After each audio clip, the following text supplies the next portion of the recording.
It's time for the show that brings the magic right to your speakers. Ears up! Hey, everybody. Welcome to another show. You guys made it. Everybody made it for another, 2 weeks or whenever the last time you heard a show was. Could have been 2 months. I have no idea. Could have been 2 hours. Who knows? Either way, you made it. You're here with us, and I really appreciate that. Welcome to the show.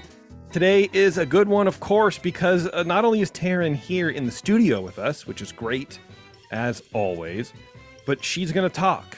Wow. That's okay, too. Take it or leave it. That's okay, too. Taren's talking about the history of the Mark Twain universe. I think that's the latest branch of the MCU. It's a what if Mark Twain found vibranium or whatever it is. Something like that. It's close. Close? Okay, good. It's more like I'm going to start a series on what we're calling river traffic. River traffic. I love it. Sounds like a jam folk band. Hey, everybody, welcome. It's river traffic. We're the jam band that has a banjo. Yeah, absolutely. We have a 4 banjo backing and a washboard, and then some guy just shoots a macaroni cannon at it, everybody. This is our first hit. It's called "Look Out, Man, You're on the Water, Dude. Did you forget?" I don't know. I don't know. Whatever. That sounds cool, man. They probably have a good light show. Yeah, I would imagine. Essentially, during show planning, I realized we've done like the history of the rivers of America. We've done the history of Frontierland, but we've never actually done the history of the actual attractions that run on the things, the rivers of America. So let's make it a series. Why That's not? Right. That's where we are, ladies and gentlemen. We're talking about this is the history of the sidewalks. No, these are true. I know, I'm totally joking. Actually, I know. Original attractions even too. So these are big shows that we just sort of we just haven't done yet. Well, it's because it's easy just to lump everything together, especially with the rivers of America, where you're just like, oh, it's just, and then they have the ships, and that's cool. Yeah. But there is, I imagine, a lot of cool history about it, especially like you said, their original stuff. Mm-hmm. There's always something funky going on. There's a lot in it. I mean, this was a very busy week for me. This was probably not the best week to have to do research for a show like this, because I thought I'd be able to just whip it out. And man, there was a lot that I bet it was hard to organize all of the thoughts. It's a deep well. And I think you'll notice at one point I kind of lose my organization. I go, and here's the rest. Taren, you're pulling the curtain back too far. Yeah. No one needs to know these things. No one cares. It's all right. Okay? It's fun. It's good. It's a good time. You did great. And I'm sure everything you say and do will be amazing. A lot like our friends over at Concierge. If you're planning on going to the parks or going on a Disney cruise or just sort of going on vacation in general, contact Concierge. Go to concierge.com and they will help you. They can pretty much do anything, but they're park specific kind of people. They're park experts. So check them out if you're planning on going to any of the Disney parks or, like I said, on Disney cruise. These are the people you want in your corner, because not only will they do the booking for you, so you don't have to sit there online and go, oh, I gotta wake up at friggin' whatever time to try to get a reservation for this. No, you're making someone else do it. You know what I mean? You're making a concierge do it. You don't have to do it. You don't have to make your reservations. They will book you dinner reservations, hotel reservations, park reservations, all that kind of cool stuff. And it's all free of charge. There's no extra cost to you. It's you're only going to pay what the parks are charging. And if for some reason there's a deal on a hotel room or whatever, they're going to monitor that for you too and try to get you a refund on that. So it really is a very hands-off experience. And I'm really having a good time with my concierge, Jimmy, because I haven't heard from him. Oh, that Jimmy. Yeah, I was just about to say, if you put in, then you're probably going to get that Jimmy guy. Yeah, from that other show that we have. Jimby. Actually, I did hear from him. Just teasing. The other day, he texted me. He goes, "Hey, just so you know, like bookings for January aren't open yet. So just so you know, I'm actively paying attention." I'm like, great. This is the best way to plan a vacation. Yeah. It really is. Because he's even telling you, I'm not doing anything. Right. I just can't do anything. Well, and also, like, imagine if we were trying to do that on our own, then we'd be checking back and go, why isn't it up yet? I can't. You really mean I can't make I can't plan my vacation right now? Really? 6 months out, 7 months out? I can't do that. Yeah. And then you forget. So we would probably forget. And then September comes around and we probably can't go that day for whatever reason because there's a park is full. I don't know what. Yeah. I don't know. I was talking to Charlie, announcer man Charlie, the other day, and he reminded me that time we want to go, there's a Run Disney race. Yeah, we knew that. It's We over. did? It's yes. So It's over by then. Okay, got it. it ends that day. That's kind of the whole point. Yeah. All right. Yeah. Well, then there you go. Yeah. I love that for everybody. I know. I'm a good planner of dates. That's true. All right, let's see. Taren, why don't you let's just spin it up, dude. Let's Sure. get on this riverboat cruise around the rivers of the place. Yes. Let's Okay. do it. All right, everybody. So, even in his first idea for a theme park, Walt Disney envisioned a river running through the middle, acting as both a visual pleasing background, but also a functional body of water on which attractions could be built. Now, that said, the rivers of America at Disneyland are sort of. Hold on. The rivers of America at Disneyland is sort of odd. It's big. It takes up a lot of real estate, and yet it's just sort of a background player. It's not as iconic as the castle or the Matterhorn, yet it houses 3 distinct attractions and was part of the original landscape for the park. So we've talked about how the Rivers of America came to be and how it's changed over time, but today we're going to start a 3-part series into the history of river traffic at Disneyland, starting with the first attraction built for the river, the Mark Twain Riverboat. Clip 1. All right, hold on. It's uploading still. I did the first one and then I forgot to do the other 2. Here we go. Where is it? Okay, here we go. You ready? Oh my gosh, I was just in there. The lights were low. That's Wow, that's that is not the right clip. fascinating. No, it's Oh. not. No, okay, all right, here we go.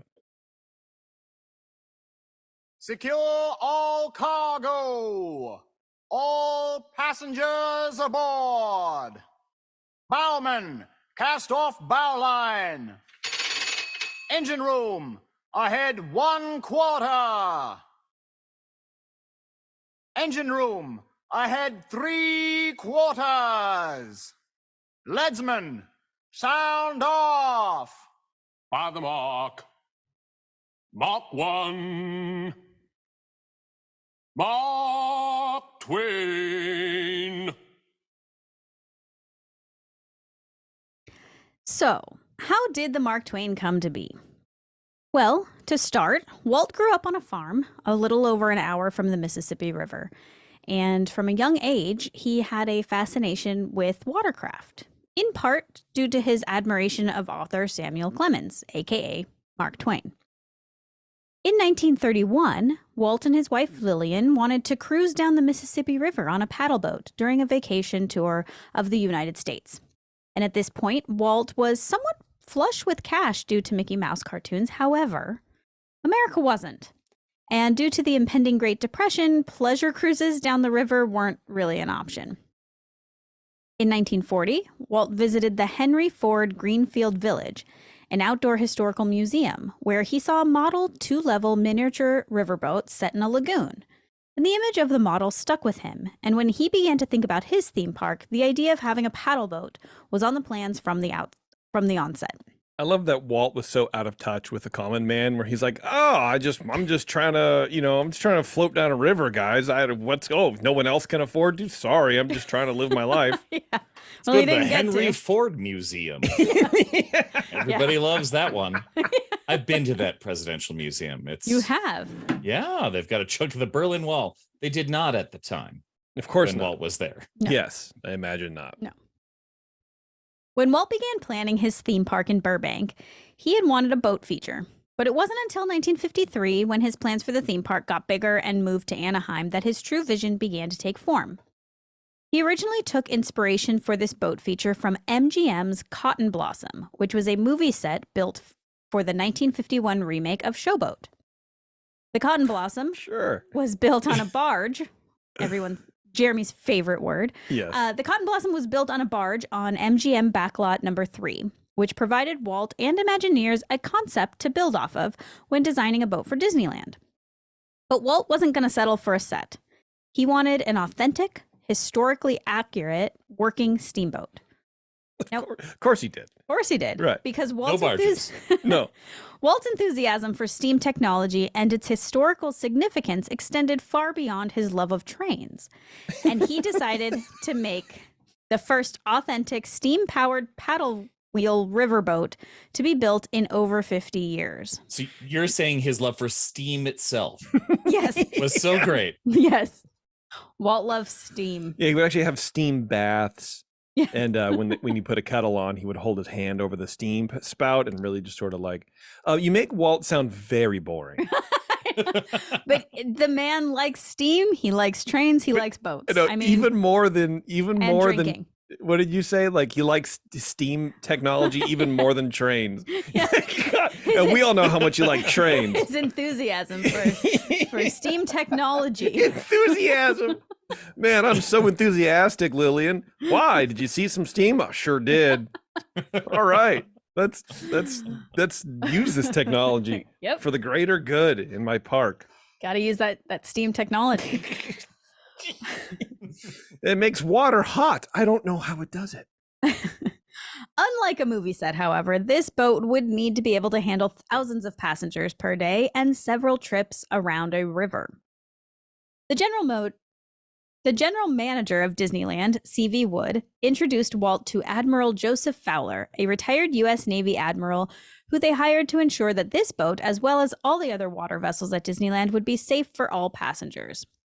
Interestingly, WED chief Dick Irvine's uncle had actually served under Fowler in the Navy, and that was how they originally came into contact with them. Little known trivia. Fowler had a master's degree in naval architecture from the Massachusetts Institute of Technology. I don't know. I'm finding everything that you're saying completely hilarious. Naval technology. Yes. Or no, what did you say? Naval architecture. Architecture. Yeah. We have boats. Yep. And he architected them. I don't know why that's funny to me. Architecture. I'm just studying architecture. Oh, yeah. Naval architecture. Ah. Everything's just a circle with a knot in it. I don't understand. All right, go ahead. So he had extensive experience with shipbuilding.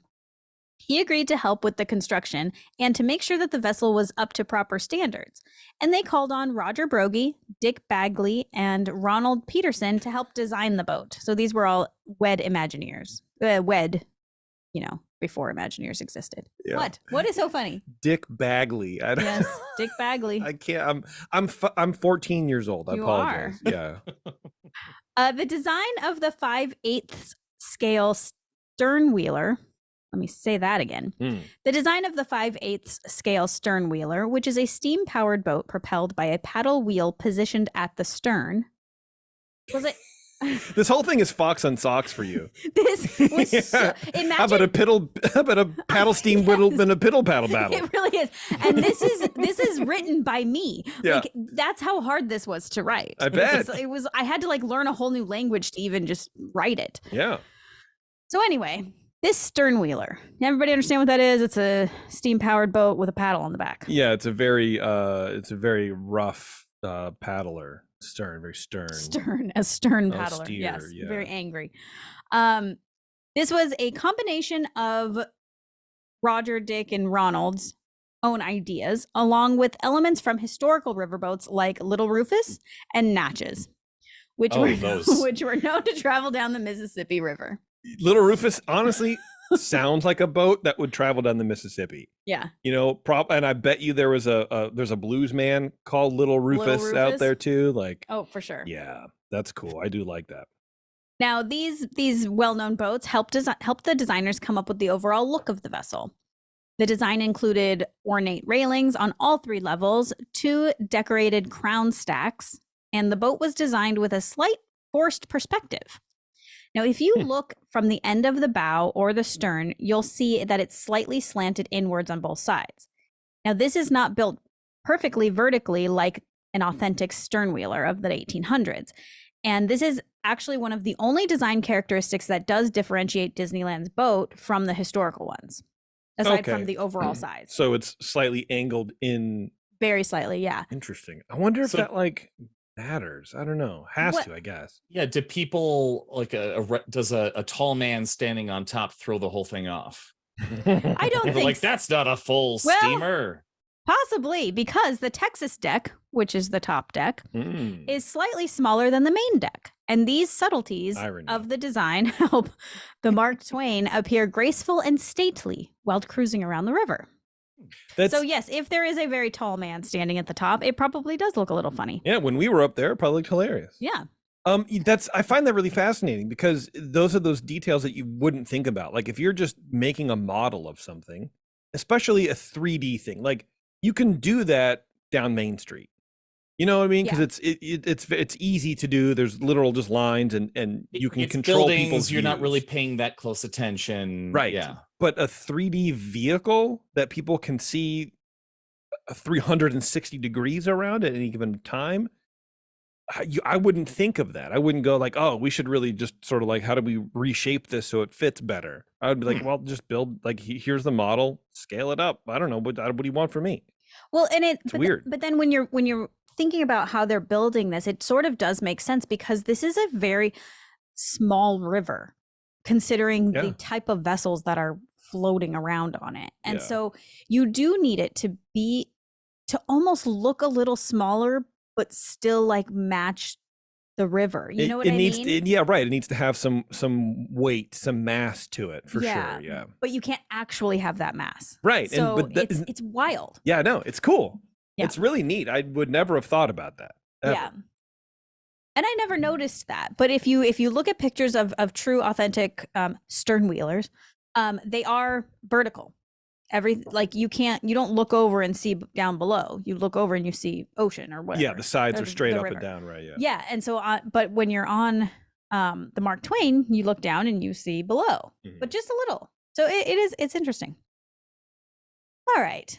Since this boat was going to be built entirely from scratch, the WED Design Group, along with Fowler, built patterns, worked through technical difficulties in recreating an 1850s vessel, and ultimately machined and assembled the two 40-horsepower steam engines that would spin the paddle. Now, I do want to clarify that point because that's not the only thing that they machined. They made the whole thing from scratch. But it is important that this did have two 40 horsepower steam engines that were built from scratch at Disneyland lot. I think that's very interesting. Yeah, you don't really, I don't know, hear stuff like that. Yeah. Right Like, why now- didn't they just buy it? But they couldn't. But they couldn't, didn't exist. This thing hadn't been made for 50 years. So Can you imagine the stress that Walt put Roy under for this crap? You know, No, it's like we Walt, have to do it. We have to Yeah. make it. We have to make it authentic, and we have to make it Yeah. fake It's like- authentic. It's like, look, Right, Walt, I exactly. understand that, you want this, but no. yeah. Like, I Well, can't. I'll take your no, and I'm going to go with yep. Yes. Yeah. It's just so crazy to me that this park was built because it really was just like a playground for Walt and his weird, getting his needs met. It's Mhm. very, His love of steam. yeah, that's right. Yes, exactly. It's not even so much as like, I don't know, he was playing. It's sometimes it just seems like, no, I want to control one thing in my life. yes. For God's sakes, I'm doing this. Like Mhm. it's very like I don't know. I mean, I try to think sometimes what he would be doing now if he had technology current. I fear he would be Elon. Sort of thinking that too, but hopefully not. Yeah. Why buy Twitter? I can make another one. Yeah. I don't know. Maybe. Anyway, so aside from these two steam engines, they also built smaller details like the doors and the promenade bar. And these were all built on stage number 3 at Walt Disney Studios in Burbank. Most of the wooden components were created and built by the Disneyland Mill Shop, which I didn't know existed, and that's awesome. Sorry, hang on. People need to ride a motorcycle down our street. Fowler hired Todd Shipyards out of San Pedro, just 20 miles west of Anaheim, to build the paddle wheel as well as the steel hull, upon which the delicate white woodwork would sit. The paddle wheel, like many components of the Mark Twain, was built to be historically accurate, with 5 wheels on a 6-inch diameter shaft with paddles attached. The wheel spokes and the braces were made out of oak, with the paddles made out of Douglas fir, which I know what that is because it's a Christmas tree. I was so Yes. excited. Okay. I was like, I Okay. know what a Douglas fir is. There you go. Once all the components were completed, they were driven in the middle of the night to Disneyland and hauled over the berm and placed into what is now Fowler's Harbor, the dry dock that you see when you exit the Haunted Mansion. This is actually where the entire vessel was assembled. Wow. Imagine seeing that. I mean, we now go like, oh my God, there's a scrim up. What's going on behind it? They're just building an entire boat. Don't Yeah. worry about it. Well, the park wasn't opened yet, but Oh, well, yeah, I guess that's true. yeah. This dry dock is aptly named for Admiral Fowler because even though Walt was completely against the idea of a dry dock, calling it Joe's Ditch, and thinking it would be a waste of valuable space and an oft-empty eyesore, What in Bagley? Jeez, dude. Fowler was adamant that a dry dock was needed for these river vessels to rest when they needed maintenance or repair.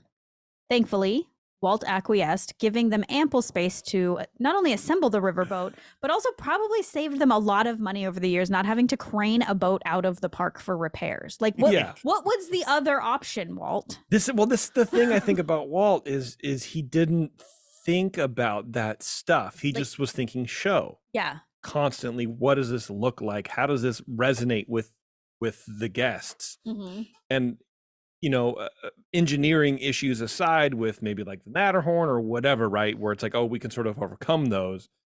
This is the first thing that you can't. I mean, I'm assuming a first thing. It might not be. I don't know, but it feels like that. I was like, well, I'm going with this eyesore. I don't want this. And then you can hear people go, what? How are we going to maintain this? Like, Right. this is exactly why we need something like this. And Walt wasn't happy. He probably grumbled about it. Yeah.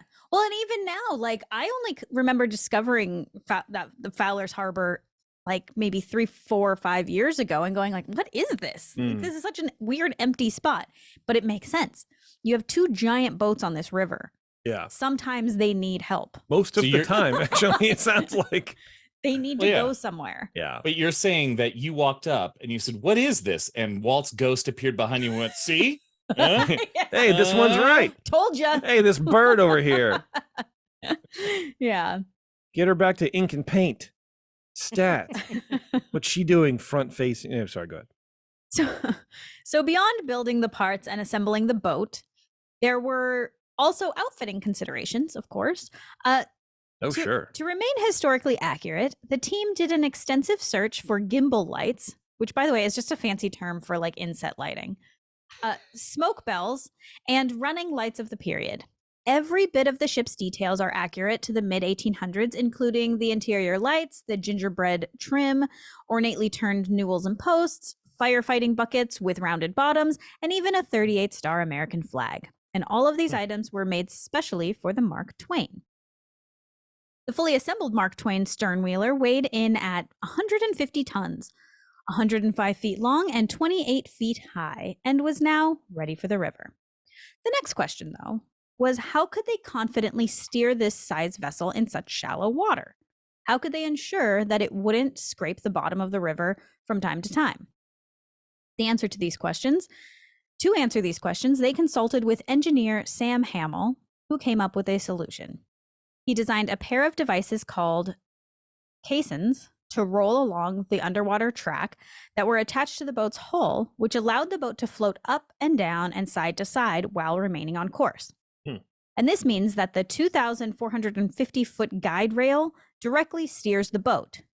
So, while the captain of the boat keeps an eye out and alerts other vessels on the water of their presence, they do not need to steer. And in fact, the steering wheel on the captain's deck is actually not even actually functional. It just looks super cool. It does. And the motion of the boat is actually controlled by an engineer. They use what's called a Johnson bar floor lever. Hold on. They use what's called a Johnson bar floor lever. Installed by Dick Bagley. Yes. Oh my God. To move the boat. Oh God. I can't even.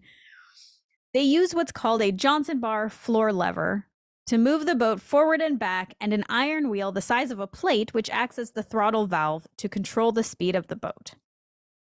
The captain of the boat acts as the eyes and the ears and communicates to the engineer when to go and stop and how fast to make the boat move. Okay.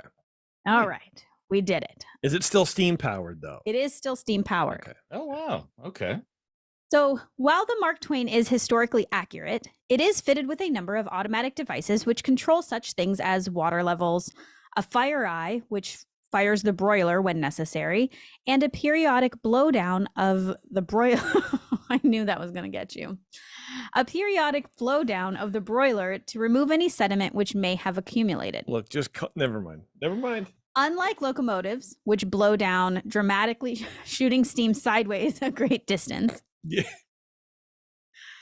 the Mark Twain vents this steam quietly downward into the river. The Mark. So it's a quiet blowdown into the river. Yes. Yeah. That's Right. all. It's, Yeah. it's regular engineering term. Yeah. So the Mark Twain has two sets of stacks. This just gets better and better. Steam from the engines. Okay, so let's pay attention here. Yeah, Steam from sure. the engines is exhausted from two relatively small white vent stacks to the rear of the boat, Yeah. while the decorated black crowned stacks Yes. in the front vent only fumes, if any, from the firebox. And this means if you see the Mark Twain puffing billows of white smoke from its crown stacks, you can be certain that there is something wrong on board. Really? Yes, because that's coming directly from the fire box. Yeah. So it's So- just burning improperly or something. Yeah, something's gone wrong if you've got billowing smoke coming out of that, because that's smoke, that's not steam. But what's funny is in a lot of the drawings for this, they have big white billowing things coming out of those because it looks prettier and more dramatic. Yeah, for sure. Oh, interesting. Okay. Oh, interesting tidbit. So speaking of things being wrong on board, the capacity of the boat hadn't been determined during the building. But 4 days prior to Disneyland's opening, Walt and Lillian Disney celebrated their 30th wedding anniversary on the boat with 300 of their closest friends. Sure. God, sounds like our wedding. And so because of this, it went off without a hitch. And because of this, no one blinked an eye when on opening day, 500 people boarded the boat all at once. Unfortunately, when a majority of these 500 people veered to one side of the boat to wave to guests on land, the boat tipped a little too far and actually derailed from the Wow. track. Day got- -1. And it got stuck in the mud. Hey, Walt, nice boat you got here, pal. So, right. So after this incident, it was determined that the boat's capacity was going to max out at 350 people. Sure. Yeah. Now, just before its maiden voyage, however, the boat was christened by actress Irene Dunn, the star of 1936 version of Showboat. Clip number 2. In the world. Well, now, Miss Dunn, you're holding a very special bottle here in your arms. Yes, I am, Walt. You see, this bottle contains waters from all the leading rivers in America. Brought here from all these towns by the great rivers. That's right. So with these precious waters, I'm going to christen this boat the Mark Twain.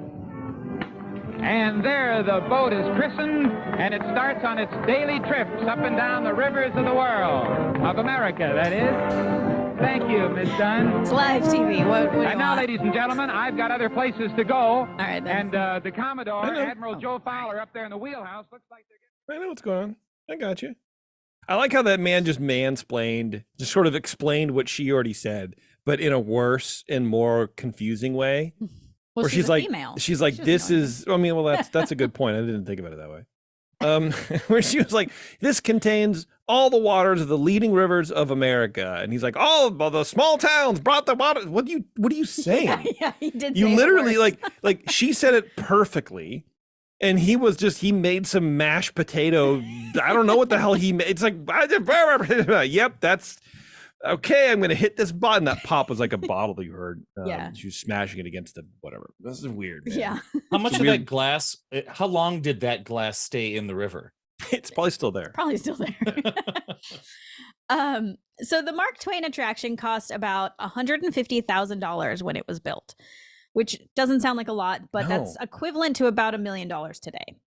It still doesn't sound like a lot. I'm gonna be honest with for you. an entire boat, For an entire boat at scale, like at weird scale, and made from with scratch. modified, made from scratch, with all the labor going into it, because those people. Here's the thing about those people: they owned houses, Yeah. like they owned cars and properties. But nowadays, you get someone doing that they can't own; they're renting somewhere that's true. in La Crescencia or whatever. Unsurprisingly, the project went over budget and actually ran out of corporate funds. So to finish the project, Walt financed the completion of the build out of his own pocket. All right. That guy. Not that guy. He's so What great. a guy. There's a couple other fun tidbits about this attraction. For several years after its opening, guests could order and enjoy non-alcoholic mint juleps from the Promenade Bar on board. However, due to California Health Code requiring running water where food and beverages are sold, the sale of mint juleps had to end. That's ridiculous. What a nanny state. Yeah. So, interestingly, the name of the boat is a story in and of itself. Mark Twain, of course, is the pen name of one of Walt's favorite authors, Samuel Clemens, which I had assumed is why the boat had its name. It goes along with Tom Sawyer Island, right? However, the name itself has a couple of alternative meanings. Uh-oh, here we go. Urban Dictionary defines a Mark Twain as No, two it's actually legitimate. people love each. Okay, yeah. So Mark Twain is actually a measure of depth of water. A steamboat crew member called the leadman would place a leather strap with a lead weight into the water and make a mark at each fathom, which is 6 feet. If he could mark 2 fathoms, he would cry out, "Mark Twain." Twain means 2, meaning 2 fathoms, or 12 feet, which was safe for the vessel to proceed. So Mark Twain means that the vessel can move without getting stuck in the mud. Right. Now, to take this a little further and add a slight bit of conspiracy, Samuel Clemens stated that he started using the pen name Mark Twain after seeing a steamboat captain, Isaiah Sellers, use it as a sign-off when he wrote publications for a local newspaper. And he claims that after the captain died, he began to use this pen name. However, it turns out that he actually started using the pen name before that captain had died, which leads one to believe that maybe this whole story is fabricated. And then there are his friends. Samuel Clemens, who was known to have an affinity toward whiskey, would frequent John Piper's saloon on B Street. Piper's business was... Where? Yeah, I don't know. Okay. Okay. Got John it. Piper's saloon on B Street. Got it. All right. Piper's business was cash only. But as a courtesy, he would allow Clemens to keep a tab where he would chalk, like literally chalk the drinks on the back of the wall of the bar. So he had a tab open essentially with Piper. Virginia City. Virginia City, okay. Which is Nevada, by the way. Oh, yes, correct. Clemens would often bring in a friend, but he would only bring a single friend at a time for whatever reason. I don't know, writers. And when he did this, he would call out to Piper, "Mark Twain," as in mark down 2, one for Clemens and one for his friend. Now, several of his friends corroborate this story. So they're saying that he got the name Mark Twain from this bar. And once Samuel Clemens became a famous author and he has this whole literary background, he's saying, no. I got it from a steamboat captain. So whether you choose to believe the version told by his friends, which Clemens denies, or Clemens' more polite literary version of where he got his pen name, that pen name is perhaps, at the very least, a part of the reason for the Disneyland boat's name. Yeah, who do I believe? I don't know. Because I sort of feel like the people who would be friends with Samuel Clemens would be the kind of people just to totally ruin his little fantasy version. Just to be like, no, that's not what, just go like, no, that's not how it went. Because my understanding, I'm not like super Mark Twain like fan or, knowledgeable about it, but I think he wrote very bitingly and sarcastically. And he was like, he would do some sort of takedowns or whatever, right? So I feel like it would be apropos for his friends to hey, you're lying right now. We're going to bring you a little bit back down to earth right now. and just kind of make up this. But then also, I definitely believe it too. I mean, it sounds cool. It sounds cooler. Yeah. Yeah, I was at the bar and people just know me as the Mark Twain dude. So like, I'm just Mark Twain guy. I don't know. It also sounds to me like it's some sort of combination of everything. Like it does mean the thing. Yeah, it could be both. It does mean the boat thing. Yeah. And I believe that he also called out Mark Twain. You know, I mean, it all sort of makes sense together. Yeah, his reasoning could have been the boat captain, but it was also being used at the bar. Yeah. So there are in fact 2 other Mark Twain riverboats in existence. There's smoke coming out of the crown stacks of Taren. Yeah, I forgot to change a word. Oh. There are in fact 2 other Mark Twain riverboats in existence. Disneyland Paris has 2 steamboats, the Mark Twain and the Molly Brown, which is named after a passenger on the Titanic. In 2007, the Molly Brown caught fire, and the Mark Twain. I love it. Did she sink? Good. Literally, like anything connected to the Titanic just can't catch a break. No, I mean it can break. It can't catch one. It can break. Yeah. The Mark Twain ran during the time that the Molly Brown was being rebuilt, and once she was back on the river, Mark Twain was docked, and rumor has it, it's sort of just been collecting dust and deteriorating in dry dock since then. Huh. What if it was too expensive to fix, and so they're like, we already got the other one. Yeah. There's also a Mark Twain riverboat at Tokyo Disneyland, which is actually so large in size that it's required by law to be registered. Huh. As a naval vessel? Yeah. Yeah. Mount some cannons on this thing, load her up with water, and send her out into the, whatever sea. Walt Disney World's Magic Kingdom does have a similar steamboat called the Liberty Bell. This steamboat is unique in that it's slightly bigger, has a larger capacity. This one can hold 450 passengers without sinking. And most notably, while it is on a loose track to keep it from crashing into the side of the river, unlike Disneyland steamboat, this boat actually does need a captain to steer the boat on each trip around the river. The track, while present, is not like Disneyland's track. It simply is there as a safety measure, not as a ride function. I just realized we could write one of those stupid Yahoo articles where it's like, I captained the Mark Twain Riverboat on both coasts. Here's why I like Disneyland's best, or whatever. Yeah, and you could write totally. 10,000 words on that and get $1. I don't know. 100%. Yeah, we got to steer both of them. It was really cool. And so that tidbit is not, I did not actually see written anywhere. That is something I remembered. So that's EarzUp exclusive. Yeah. Well, I love it. Do you know the names of the original names of the 2 riverboats that they had at Walt Disney World? Yeah. Do you remember that? Who was paying attention in the 70s? Sorry, do you remember? I don't think so. Have you seen that before? The original 2 riverboats were the Admiral Joe Fowler. Ah, yes. Okay. And the Richard F. Irvine. Ah, yes. Dick Actually, Irvine, another famous exec at Disney. Yeah. Yeah, Dick Irvine. We talked about him earlier. There we go. Yeah, And That's true. What I remember most about the riverboat in Disney World is like the top. It's like muddy and gross, like a bunch of dead leaves on it. It wasn't as clean or put together as the Mark Twain. Huh. Like the paint was sort of coming out. It was like, oh, do I need a life jacket for this? I don't know, whatever. But you go on the Mark Twain and it's like, it's held together by paint. It's just so many layers of paint. Yeah. You can barely even see the where the slats of the wood come together. They had to every year they have to reduce the amount of people that are allowed on the boat by 1. That's right. Because Yeah. the paint just is that heavy. Well, Yeah, it Walt was Disney weird. I World don't know. did destroy one of their boats. Of course they did.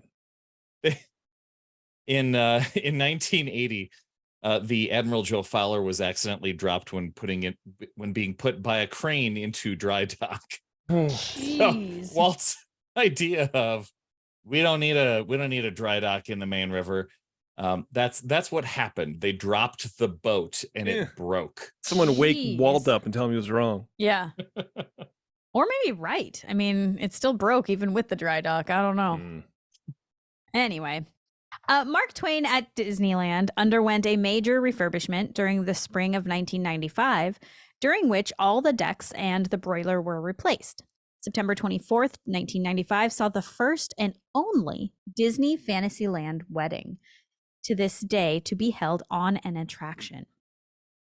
A local Orange County couple, Kevin and Patricia Sullivan, exchanged vows on the bow of the boat as she circled the rivers of America. The groom's father, Ed Sullivan, a 50-year Disney veteran, donned the classic Mark Twain costume for the once-in-a-lifetime ceremony. Are you crying? Me? Yeah. No, this is ridiculous. Okay. All right. The couple sealed. Her dad dressed as Mark Twain for her wedding. Like, this is bizarre. As Mark Twain or as the riverboat, like captain on the Mark Twain? No, as Mark Twain. Oh, yeah, that's weird. That is weird. As Samuel Clemens. What a Disney adult. The couple sealed their vows by pulling the ship's steam whistle together. From atop the Texas deck, the couple let loose ropes, unfurling a ship-sized just married banner across the stern. I hate these people.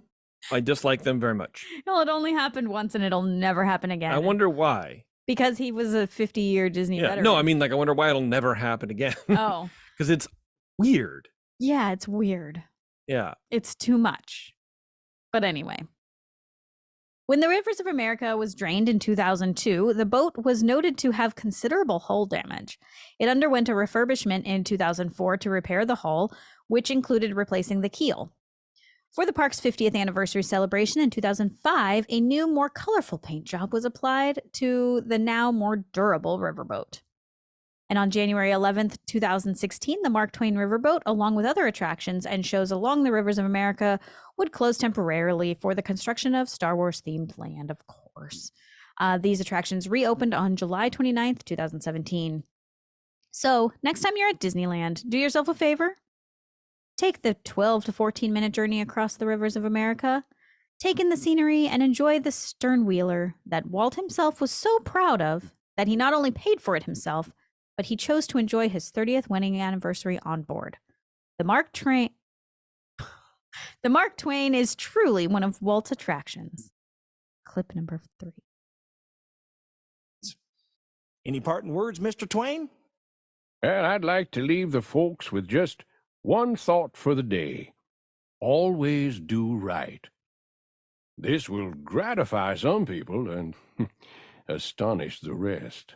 Thank you, Mr. Twain, and thank all of you for traveling with us aboard the Mark Twain Riverboat. We hope to see you again real soon. Engine room. Approach levee at 1/4 steam. Man the bow line. All passengers, stand by to go ashore. Very good, Taren. Thank you. I love it. I love it. I currently love it. I loved it, and I love it again. There's a lot of technical stuff in there Like that what? was difficult to get through. Like about how like steam Yes, just wheels work or whatever. there were full articles just on how steamboats work, but in relation to Disneyland. And I read them like 3 different times and I was like, I don't even know what I'm reading. I can't regurgitate this. Yeah. It's just, there's a lot. Sure. There's a lot going on but I think it's cool. There was more to it than I thought. I really liked the Mark Twain name thing. Mm-hmm. I don't know. That was new information for me. Absolutely. I've never learned how it worked. You'd think that they would just fake it. You would think, like, why wouldn't you just fake it? Fake what? What are we talking The about? whole boat. You just put an electric motor in there or something, yeah. or a diesel motor or whatever. I mean, I wonder if Walt, I don't know. It seems like one of those things that it could possibly be Walt knew there wasn't another one. And so now he wanted one and he could make it. Yeah.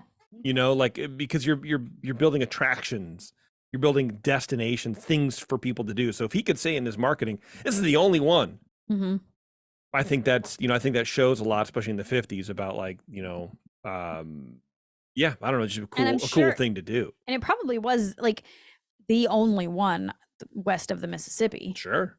Yeah. I Yeah. mean, there probably still were those boats going down the Mississippi River. They just hadn't built any in 50 years, but like there weren't any over here. And there were probably people alive who remembered Mark Twain being alive. Yeah, wasn't he? Didn't he pass in like the early 1900s or was it late 1800s? Yeah, I think it forget. was late It's got to be. 18. I think it was early 19 because Wow. isn't there video footage or video? Jeez, like film footage of him. I mean, so that's at least 1910. 1800. There you go. See, There you go. 1910. it's a Yeah. history podcast now, folks. All right. It always has been. Yeah.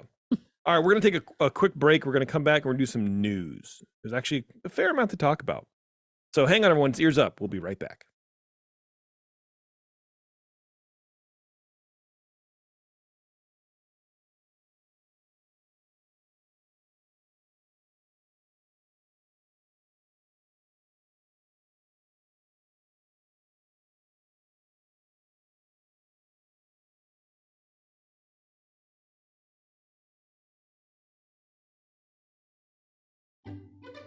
Back to Ears Up, where the opinions never stop. Ever. All right, thanks for sticking around, everybody. Before we get to the lovely news, summer is, well, it's here. It's not even around the corner anymore. But our friends at the 21st Amendment are celebrating the return of the warmer days with their popular and everyone's favorite seasonal beer, Hell or High Watermelon Wheat. We actually have some in the fridge. The brewers at the 21st Amendment brew an American wheat beer with real watermelon juice, creating a refreshing, fruity, and quenching beer, or what they affectionately call summer in a can. Hell or High Watermelon Wheat will make any weekend barbecue or beach time activity that much better. I tell you what, man, when it was the literal hottest day on record so far last weekend, I would have loved to have this Hell or High Watermelon Wheat. It is perfect. I actually did have one that day. You did. I think at like 11 I o'clock, did. too. It was not 11 o'clock, but When visiting the California Bay Area, be sure and stop in at the 21st Amendment's San Francisco Brew Pub at 563 2nd Street, just 2 blocks from where baseball is played. And also be sure and visit their brewery tap room just across the bay in San Leandro with an outdoor beer garden. You know, Mr. P has been bugging us for a while now. He's a good like project manager, I feel like, because he's always like, hey, when are we going to do this? Hey, we got to do another meetup. We got to do another thing. We got to do another thing. We got to do another thing. And I'm like, yeah, I know. That's cool. he's like, he should be our mascot. Like he's like the he's like the go guy, like the cheerleader. He's the male cheerleader. He's the go guy, absolutely. Yeah, for sure, man. So yeah, hopefully maybe we can have a meetup at the 21st Amendment soon. That'd be fun. It'd be nice to go. Like last time it was a little bit chilly. It will not be cold this time. It'll be nice. No, absolutely not. Get some cheese curds. I can already taste them. Well, because I saw you drinking fryer oil at the break. That's You the all only might go reason. for the beer. I go for the curds. Yeah. Here we go. March in the past, present, and future with all the news that's fit to cover. It's the Ears Up Disney News. All right. This article, the headline is just hilarious, and it's like a bullet point summary thing. And it's from Seeking Alpha, which is like a stock investment website or whatever. God, what an awful name. Yeah, I know, it's awful. It's terrible. just the word alpha just Oh, it's makes poison. Me cringe. It's poison now. You can't think of anything but like, toxic internet culture. Well, and then you add on like it's about stocks or something, and then I know exactly who Diamond goes to Hands this website. I know. Diamond Hands to the moon. Yeah. God, I just hate that guy. Yeah. Disney. Iger is reviving Chapek's metaverse dreams. So I had to. It's about my boy. So I had to click on the article. Apparently, Disney has partnered with Apple for the Vision Pro spatial headset by offering Disney Plus streaming content and interactive 4D gameplay experiences. Sounds kind of cool. It's like new VR headset Apple's developing or whatever. Okay. And we talked about this from years ago. Why isn't Disney doing like what park walkthroughs, ride walkthroughs for the VR headset or whatever? Apparently, maybe they're not stealing my ideas and making millions, but they're sounds like they're entering the VR game. Okay. The virtual theme park remains a long-term possibility, expanding on its physical theme park and cruise experiences. That could be cool too, going like a little virtual cruise. I feel like I would enjoy that more than a regular cruise.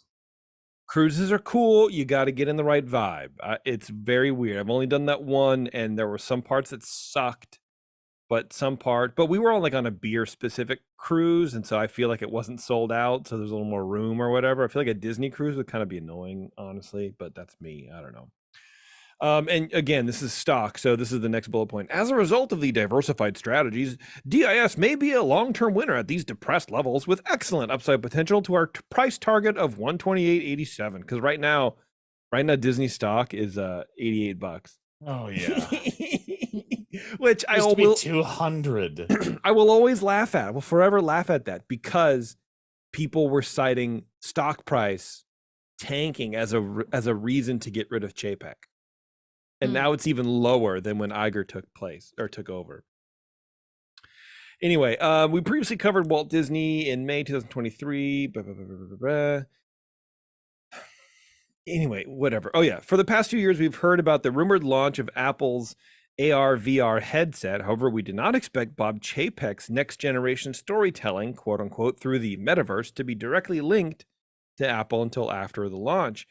In hindsight, the previous CEO had been hinting of Disney Plus being a lifestyle portal for Disney fandom, which I don't really remember ever knowing, linking the service to its theme parks and products while allowing users to, quote, experience the company's theme parks from a virtual standpoint. Yes, I would do it. Absolutely, I would do it. And I would happily pay $5 for the privilege. But how are they going to screw this up? Because they're going to. It's a great idea, but they're going to. It's going to be, it'll probably be stylized. It won't be like actual footage. Yeah. They won't shoot it. It'll be rendered in 3D or something like that. And it'll look kind of cheesy, and it won't, because Disney will never, and I mean ever, give us exactly what we want. It's always some variation on a theme with these people. Because I think they think that then if we can visit virtually, we won't ever visit in real life, which is stupid and not true. But I feel like that's what they will think. This is a cool quote. I believe this is from Chapek quote. Yeah, an interesting example was highlighted in a previous interview in November 2022. He says, people like to get off attractions and see exactly how those ghosts in the Haunted Mansion work. They say, quote, I want to check that out. It's usually the reason why rides stop, which I totally get, by the way. We can give you that ability to exit the theme park virtually and figure out what makes that tick. Then when you're watching Disney Plus, the Haunted Mansion movie will be served up as your first choice, not buried on page 4. Oh, so they're going to track you. So I'm not into that part, Well, but the first part, it's very cool. It's an algorithm, right? So if you do in your headset, you buy this $3,000 headset, by the way, and you do a virtual Haunted Mansion tour, then next time you spin up Disney Plus, sure, they're going to throw the Haunted Mansion movie at you. Why not? I mean, they're linked in the same app. It's just like anything else. It's like you Google a thing, and you're served up a YouTube video explaining the thing that you Googled instead of like an article. It's the same thing. Yeah. You know why I hate algorithms? Because I am nuts. And so I Google, like, last night before bed, I Googled leg anatomy. Okay? Because I have a pain in my leg that won't go away. So but I don't know what it's called. I don't know the part of my leg that it's called. So I Googled leg anatomy. And then that led me to like lateral something tendon. And then that led me somewhere else. And so this is why an algorithm is not good for somebody like me, because Well, I think you're confusing the algorithm with just a search rabbit hole. No, I'm not. Okay. Because now I'm gonna start getting things for like leg pain. I don't want that. So I just Disney's want to know. going to show you the new movie Legs. Yes, first on Disney Plus. I think exactly. for that, then you would search on like DuckDuckGo or something like that. Yeah, but I'm not gonna ever do that. Yeah, I'm just saying algorithms. Man. I think that would be super cool. You can get off and like really, but the hard part is if they're really going to show it, I mean, they need to like create that content. Yeah. And I don't think behind the scenes stuff. Yeah, and I don't think they're really going to be able to do that, but maybe, who knows? Interestingly, Disney has already obtained the federal approval / patent to create a virtual world at its theme parks and properties since early 2022, with app development likely already ongoing prior to the launch of the spatial headset in May 2024. While Disney has yet to elaborate on the detailed partnership with Apple, we have seen massive hints in the Vision Pro advertisement as captured in the series of images above. For one, it already indicates that Disney Plus will be available on the spatial headset from day one, with ESPN and Hulu likely being offered as well. In addition, we are seeing hints of interactive 4D gameplay utilizing Disney's robust IPs, including Star Wars, Mickey Mouse, and Marvel, already being featured in the advertisement for this Vision Pro headset. Pretty wild. I don't know, man. I think that's cool. I would love to see that. But of course, the Vision Pro headset, like I said, is $3K, I think, isn't it? Something like that? I think so. Starting That's at. Yeah, that's super nuts. But that's So- how Apple does it, because we all buy phones that are, well, some of Not- us buy phones There that you go. are more than others, and some of us buy a tablet, and some of us buy a laptop. Like, no, it's totally worth it, boss. Give me a laptop that costs twice as much as the other one. Yeah. I mean, if we made more money on the show, I would definitely justify writing it off. But like, that's still, there's no way. There's no way. I cannot see spending $3,000 for a VR headset to tour the. I don't know. I just No, can't. I and can't do it. here's the thing. We have a VR headset. We have the Quest. Quest? Yeah. And it has been sitting in the same spot, unmoved, for about a year and a half. Mm-hmm. However, it was what, $300? Yeah. At the time. I think I personally have gotten my money's worth out of that. I've had a blast playing with that thing. I just haven't wanted to do it. I forget about it. Yeah. I forget about it. That's, I think, the hard part is I just totally forget. Well, and So to the- that the point, past was good. Yeah, it was fun, man. The cool Star Wars games. They had a virtual Star Wars pinball game. It was a lot of fun. Beat Saber is Beat is- Saber is was sick. cool. Yeah, there's some fun game. stuff, man. But I guess my point is, like, if that was $3,000, could you ever get your money's worth out of it? I mean, it depends, right? Like, you know, my buddy Jim likes to say, you know, a video game is $60 or $70. If you're gonna, what's your hour per enjoyment? You know, is it $10? Is it $5? If it's $10, then you know you play 6 hours. You've already made your, you know, you've already gotten your worth. You're not making your money back, but you're getting enjoyment out of it. If you play for 12 hours, 24 hours on a game, and what is that, $1 or $2 an hour, whatever the math is, like, then it's sort of like you can justify it a little bit more if you break it down by hour of enjoyment. This is exactly what I do for what I used to do for purses. Price per wear. Mm-hmm. Yeah, price per wear. Yeah, exactly. Price per wear, and the only thing it does is justifies your purpose, your purchase, but it really does not. But that's all advertising, like cost benefit analysis is. It's justifying. Can you make the fuzzy math clarify in the one area you want it to? How can I make this math work so I can buy the thing I want? Yes. Yeah. Hey, there we go. There we go. Absolutely. All right. Well, anyway, speaking of justifying dollars spent, I think we talked about this before, but I think it's still happening. Disney underpaid women $150 million, according to a lawsuit. That's a lot. The Walt Disney Company owes female workers more than $150 million in wages, according to motions filed on Friday in a California lawsuit. Man, this sounds like it's a new one. I remember we spoke about this several years ago. The complaint alleges that women employed by the entertainment giant were shortchanged due to Disney's practice of asking new hires about their pay history, which I think now you can't. You're not allowed to do it in now, but you California, could yeah, before. But you could before, yeah. On Friday, attorneys for the plaintiffs filed a motion for class certification for more than 10,000 women employed by Disney in California from 2015 until the present. 10,000 women. But Jiminy. does it say in here, is this a class action? They filed for motion for class action certification. See, yeah. and that's where it loses me, because this is not about the women getting their money back. This is about lawyers getting their money. Lawyers will get 60% of that win. Yeah. And then those 10,000 women will split the rest or whatever. And then it won't be 10,000, it'll be 100,000 because they'll get more and more people because that makes the pot grow bigger and bigger. But the lawyers get all that money. Class action lawsuits are complete bull crap.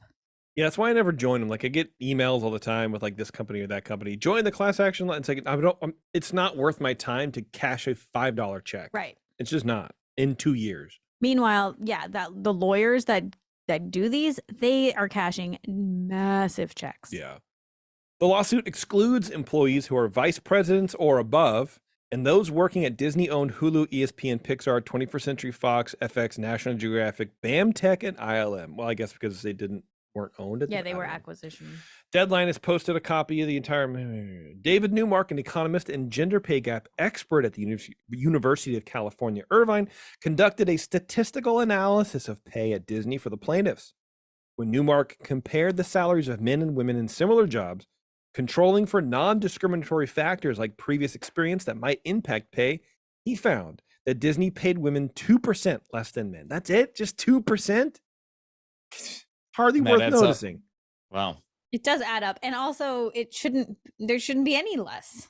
According to the complaint, there's only a 1 in a billion chance of obtaining Newmark's results if no gender differences existed. But Disney disagrees.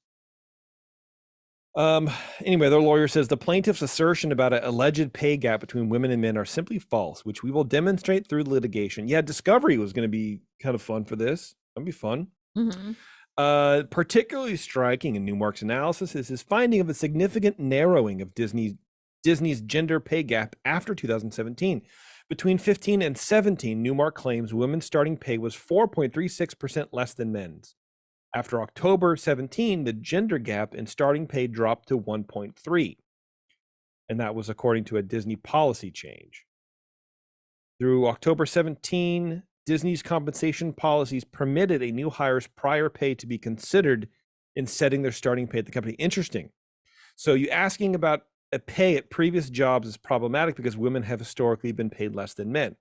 So before the 2017, women were probably getting paid less because they were being asked what they were getting paid at their last job, and because they were getting nothing really, they were getting nothing at Disney too.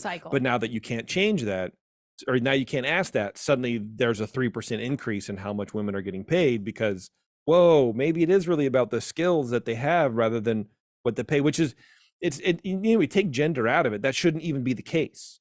Yeah. You should not be able to ask, and now you can't in California, but I always found it weird where it's like, either you go, tell me how much you should get for this role, or tell me how much you made, and then we'll tell you what you're going to get. I don't want, no.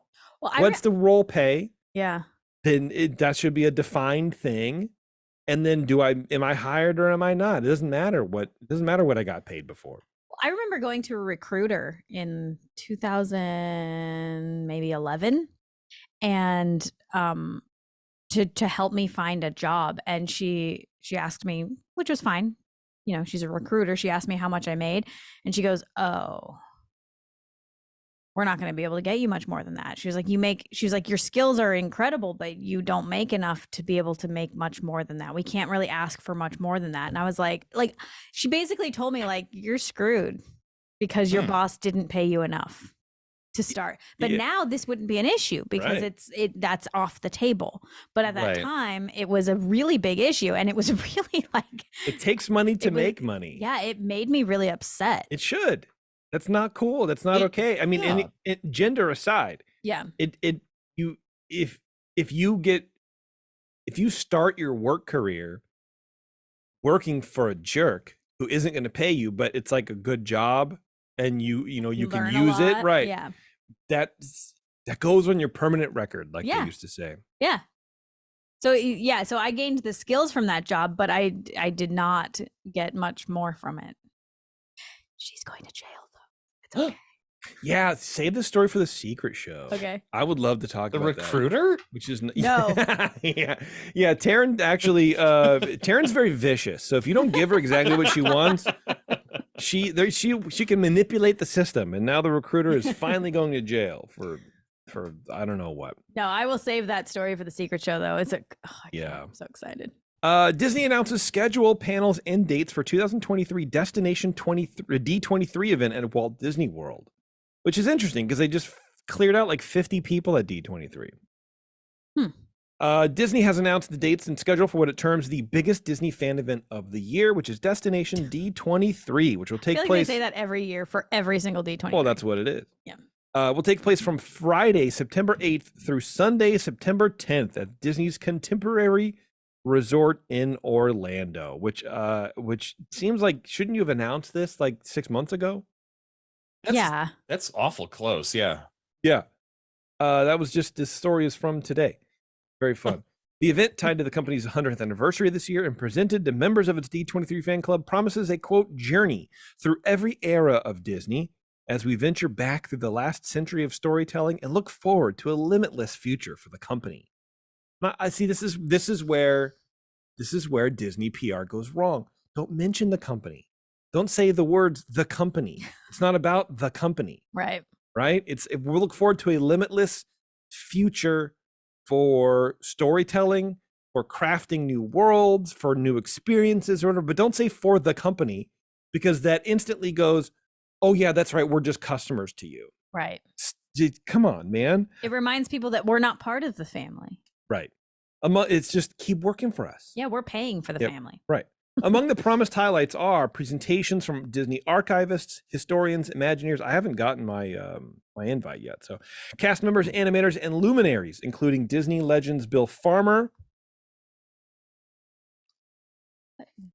Wow, we just had a giant firework go off. Yeah. I didn't hear it come through, but jeez, dude. Sounded like it was like something thrown at our house. Yeah, but it wasn't. I'm gonna wake up Alice. Like an M80 or something like that. Anyway. Bill Farmer, Don Hahn, the voice actors behind some of Disney's most iconic characters, Brett Iwan, Caitlin Robrock, Ashley Eckstein, Disney on Broadway's own Genie, Michael James Scott from Aladdin, and many more. The presentation from Disney Parks Experiences and Products Chairman Josh Tightpants DeMauro about what makes a Disney experience so magical and memorable for guests and fans around the world. Really, you can just say that? Let me guess. Memories, family, generational sharing of stories. Like let me write your speech for you, Josh. Josh, you're in the chat. Let me write your speech for you, dude. Yeah. Conversation with Disney legend Don Hahn and director of the Walt Disney Archives Becky Klein, and learn about Walt Disney's journey to join his brother Roy in California in the earliest days of the Walt Disney Company. So they're going to cover the Alice comedies, Oswald. Anyway, lots of cool stuff. And this bullet point's funny. 100 years of, quote, weird Disney moments from the Walt Disney Archives. Huh. Could be anything. That would be very fascinating. Yes.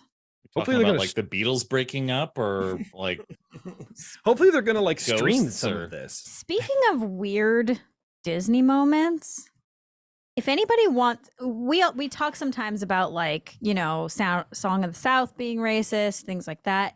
You want to see some true racism? Kind of. Go watch the Disneyland opening day video on YouTube, because I was flipping through it. That's where we got the clip for christening the boat. And you flip through that, and there's this part where they're talking about Frontierland and Davy Crockett and Indians and scalps. And I was like, I was just jaw dropped. What do they say? They just, Davy Crockett finally shows up, and I didn't really watch it, but so I don't really know the context or anything. Maybe it makes sense, but I really can't imagine it does. That's fine. But he just says something about the Indians are just around the corner, and looking for our scalps or something like that. And it just wow. I was like, oh, I don't have time to listen to that right now, but whoa. What's interesting, I learned about the scalps. I forget where I learned it, but it was the Army issuing a thing for scalps. Like, people think of scalping as like an Indian thing, a Native American thing, and it's not. It was a white person thing. I think it was the Army, like I said, to issue a bounty to prove that you killed Native Oh, Americans, geez. you would have to take their scalp. And then so I think the Native Americans started doing that Back to. back. It wasn't like a thing that was just associated with Indians and like that was it. It was yeah. Yeah, but that Wild, whole right? section seemed a little. I mean, things are uncomfortable. Uh-huh. Speaking of uncomfortable, Ron DeSantis is in the chat too. I feel like I should put him on mute so he figures out his life. The last bullet point sounds interesting too. A 60 years of Disney and audio animatronics technology exhibit, which the Walt Disney Archives and Walt Disney Imagineering joined creative forces for a special exhibition to celebrate the history of audio animatronic technology. Will showcase the evolution of the art and related technology. So I wonder if they're going to have like the what is it called, Little Man or whatever, Project Little Man. It was like the first audio animatronic. We saw it at Archives years ago. I wonder if they're going to wheel that thing out. Yeah. Sounds cool, man. It sounds really great. It sounds cool. Some presentations will be live streamed, so we will definitely, cool.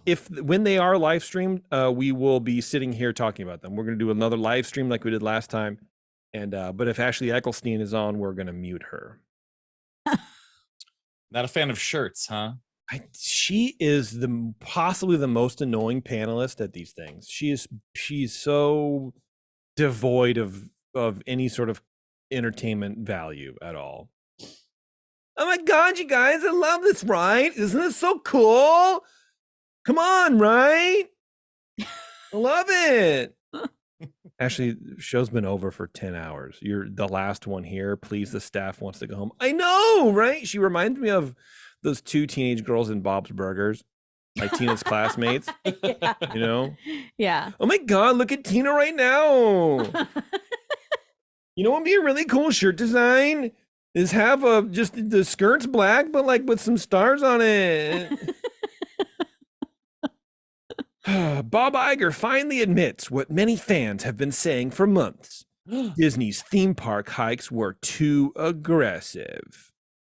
Bob, you're in the chat. Why don't you call in? He did not admit that. Probably not. Who knows? They do have discounts on rooms at Walt Disney World coming up in December that are basically, from what I've heard, I heard an analysis that it goes back to like 2018 prices. Ooh. And it's pretty widespread in Walt Disney World. Maybe that's what they're talking about. Well, let's see. Trying to get a headline out of it. Speaking it's literally, this thing is a paragraph. Oh. This thing is a paragraph. It's on Yahoo. It has 842 comments. Wow. I know, it's wild. Speaking at this is the pertinent information. Speaking at the Morgan Stanley Technology, Media, and Telecom Conference, which you would think technology, media, telecom, you think that's all the same. Like, why are you? I don't know. It's like the baseball, rubber ball, and foot. I don't know, man. It's just they're all the same thing. Former and current Walt Disney Company CEO. God, imagine that title. Former and current. That's like when Alice says, it's kind of light. It's a little bit light and a little bit dark. Yeah. No, it's either one or the other. It's a little bit purple, a little bit dark purple, and a little bit light purple. No, honey, it's one or the other. Those are opposites. You can't be. It's a little bit hot and a little. Anyway, he admitted that the price increases at Disney parks had become too aggressive. The CEO said he had felt that accessibility was important in the parks, and while he also understands the importance of profitability, he believes Disney can be smarter about how it balances these two things. That's the whole article. So now let's look at the comments. No.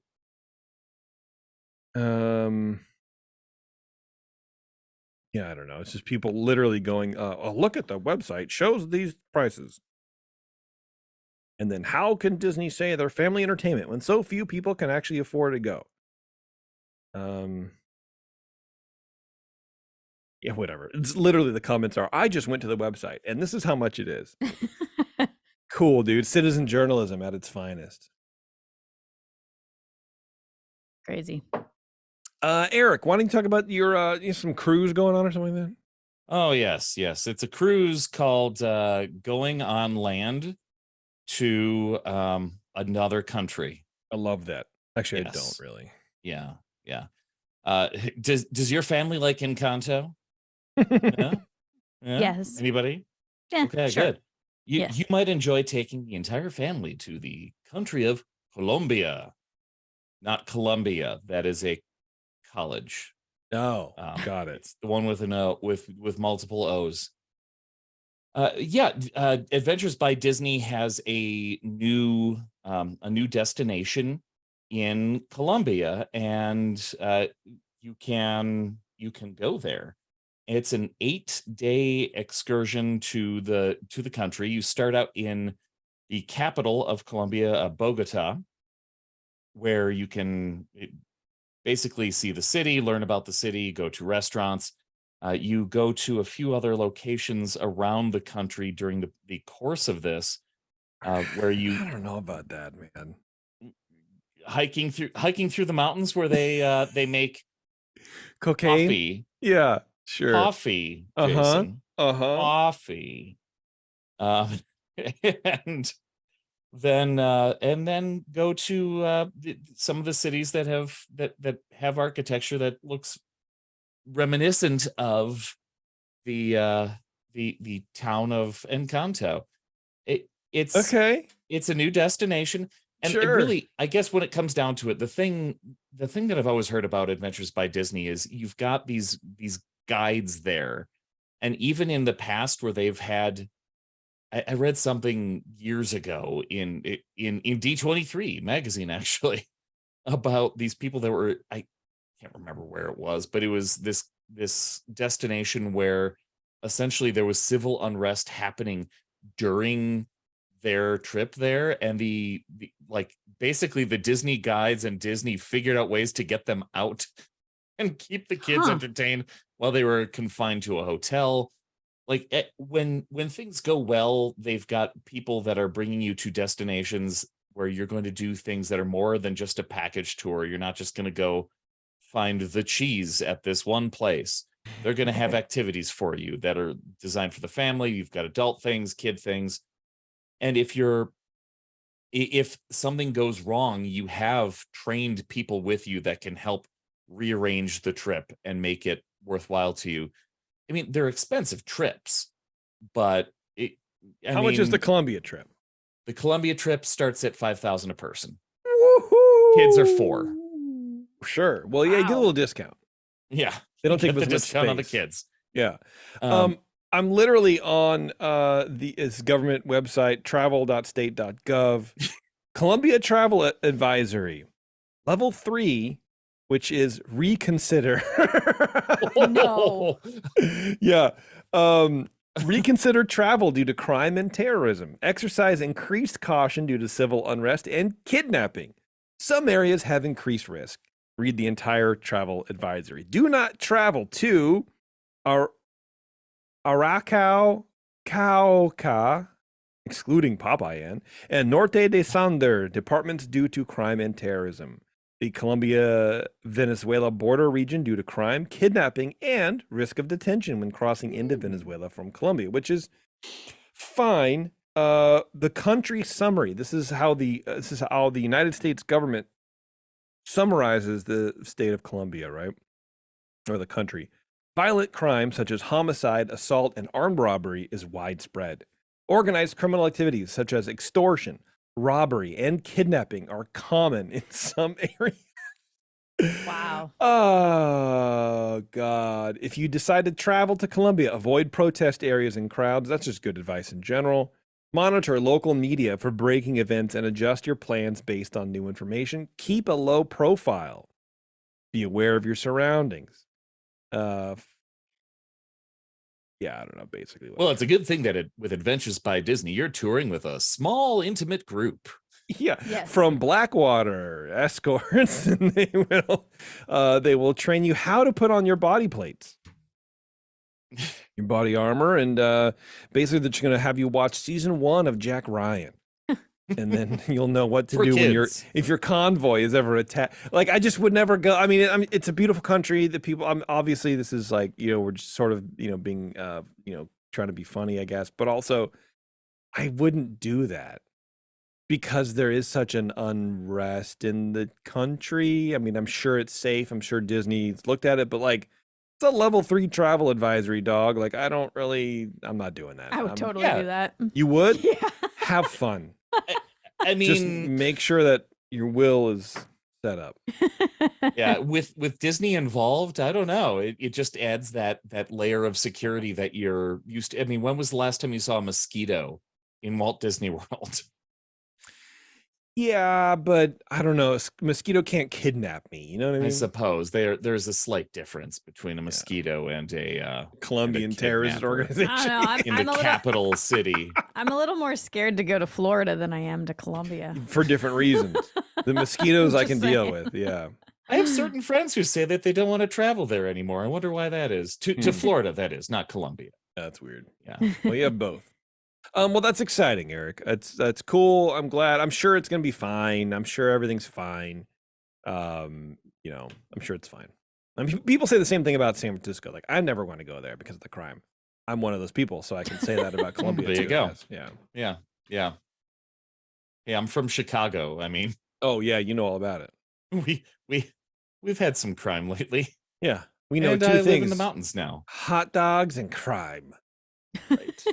Chicago's weird because it's always sort of been like a criminal, haven. Not necessarily like street crime, but at least like bureaucratic. Oh, like, well, there's plenty of that, and there Yeah. have been many years where like street crime was a major component of the city. Maybe not New York levels for a long time, but I mean, yeah, gang violence and such. Yeah, that's a great topic. Yeah. yeah. Well, let's move on then. Were you done with your trying to get our audience kidnapped? Yes. Do you want to Okay. know about a place where you probably won't get kidnapped, but is in Florida? Yeah. Yes. Speaking of your D23 Expo, I bring up the event that I'm actually going to. Oh. Called Retro Magic. And it's a fan held event. It's actually put on by a podcast called Retro WDW. They're great. Jeremy did something with them last year or something like that. Yeah, he's worked with them before. They've done spots for Spectra Radio, so you've probably heard some of their segments. They're putting up. This is probably, I think, the fourth time they've done a convention at Walt Disney World, and they have people like Tony Baxter and Bob Gurr and Tom Morris coming to their expo. They've got a whole bunch of people coming, and I'm actually going this year. Nice. Cool. It's also at the Contemporary, but it's a few weeks later on September 30th and October 1st.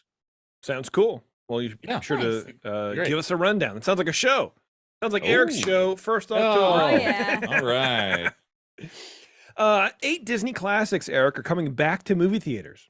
Which ones? I'm not going to tell you. It's a Oh. gamble. You just go and it's a mystery one. Do we You have to could click watch. here? Yes, basically. Let's see. Each film will play for 2 weeks at a time. Tickets for the films will be sold through Fandango. The fans will also be able to reserve seats directly through their local multiplex. Like, so why even put the Fandango? Because you're just linking there. Anyway, let's see. Do you have a list, please? Nope. It's just yeah. Here we go. Pirates of the Caribbean: The Curse of the Black Pearl. That's coming back. Toy Story, the original Toy Story, is coming back. Re-releasing July 21st through August 3rd. Okay. Frozen is coming back because that needs to come back in theaters. Re-releasing August 4th through the 17th. The original Beauty and the Beast, which will probably be the most popular of all these, will re-releasing August 18th through the 31st. The Incredibles, September 1st through the 14th. Coco, September 15th through the 28th. The Lion King, which will now probably be the most popular, September 29th through October 12th. Moana, the 13th through the 26th of October, and that is it. So up until Halloween, you get a chance to check out some classics in the movie theater. I don't mind cool. that. I like it. Yeah, it's fine, man. I don't care. Whatever, dude. This is an article about why Scar destroyed the Pride Lands, but I don't really care. Maybe I'll save that for a secret show because it sounds like something we can talk about. There's a 1500 Disneyland collectible auction thing happening. You can go to, I think it's Van Eaton Galleries is doing it. Okay. Yeah, it's a lot of stuff, man. So check it out. Go to Van Eaton Galleries and check out those people over there because they're nice and we like them. All right, here's the last story, and then we're gonna split a Reno. What the? Why did you do that? Can you not do that? Thank you. I'm sorry. Thank you. Phineas and Ferb co-creator calls Disney Imagineer after Disneyland ride temporarily breaks down. Okay. When a ride malfunctions at Disneyland, it's unlikely that guests can call a Disney Imagineer to talk about the inconvenience. Okay. However, that's exactly what Dan Povenmire, co-creator of Disney's animated series Phineas and Ferb, did when he and members of the show went to visit the happiest place on Earth on June 26th.